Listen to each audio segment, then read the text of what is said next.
It's the film about how we should watch the world, and how we should focus on people rather than the ideologies and chaos and wars. We should focus always on people.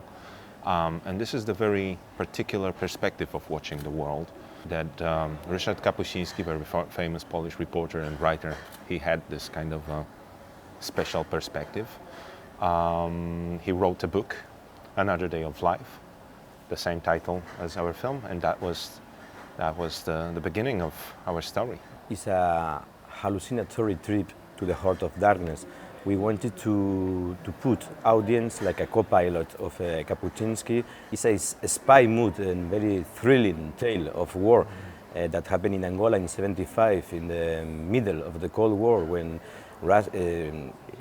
Soviet Union and USA were trying to control the world, and Kapuscinski was there, surrounded by magnetic characters like Che Guevara, Henry Kissinger, CIA, South Africans. Everybody wanted to control Angola, and Kapuscinski went there try to discover the truth of the war, and to put on the book and on the film his surreal and poetic view and approach to the spectator.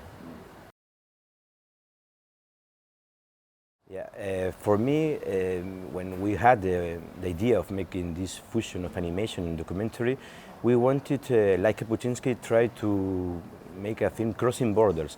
For him, for Kapuscinski, sense of life is crossing borders, but not only physical borders, but aesthetical borders. So the idea was to create a film fusion of animation and documentary, and an animation that doesn't look like animation because it's done with a motion capture, with real actors. We work like in a fiction with actors, rehearsals, everything, and after that using this technique to try to create a very good mood between audience and our characters. And above all of that was that final look of the comic, the graphic novel, that appeals to our childhood when we were reading comics. No? So this way, I'm very happy when many people getting out of the cinema came to us and said, "Wow, it's a film, it's an animated film, but it doesn't look that animation. I got into the characters like real actors." So for us, that was important, and also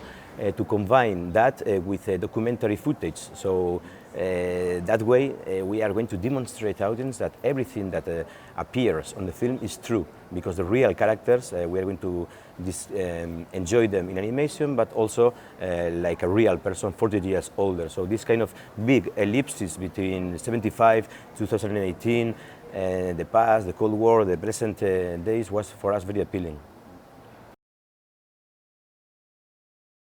I would say we were doing everything, like 50-50, because you just can't tell what part is whose, because it doesn't work that way most of the time. And at the same time, the biggest challenge for us, and the most exciting, for sure, for me at least, time was story development. We spent several years writing the story, developing the very structure of it, and it was, since the very beginning, a hybrid story.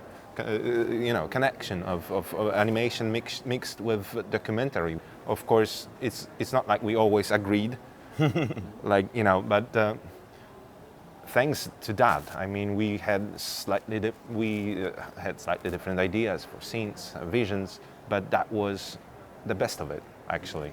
Yeah, I think also the film has been always alive till the very end. We've been changing and trying to improve sequences, storytelling, everything till the very end. I remember very well with Damian at the very end of the production, before going to the laboratory, and trying to highlight a little bit more, for example, Carlota character, trying to, when an animation was finished, but with sounds, with some sentences. The film was alive during the whole process. Even we were, Damian and me, working on the animation, and we were making several pre-editings. At the same time, we were working also in live action sequences. We have like two films, but our purpose was to make a film, not two films with animation and documentary. So this mixing of our documentary footage in our animation story was super difficult and creative and always alive. And I think this is the magic of the film, that we were working in a hybrid style with hybrid nationalities, characters, co-directors, always alive. Let's say with a documentary touch, you know, that we were making animation but with a documentary touch. For us, that was very, very important, try to create a film that is always alive till the very end.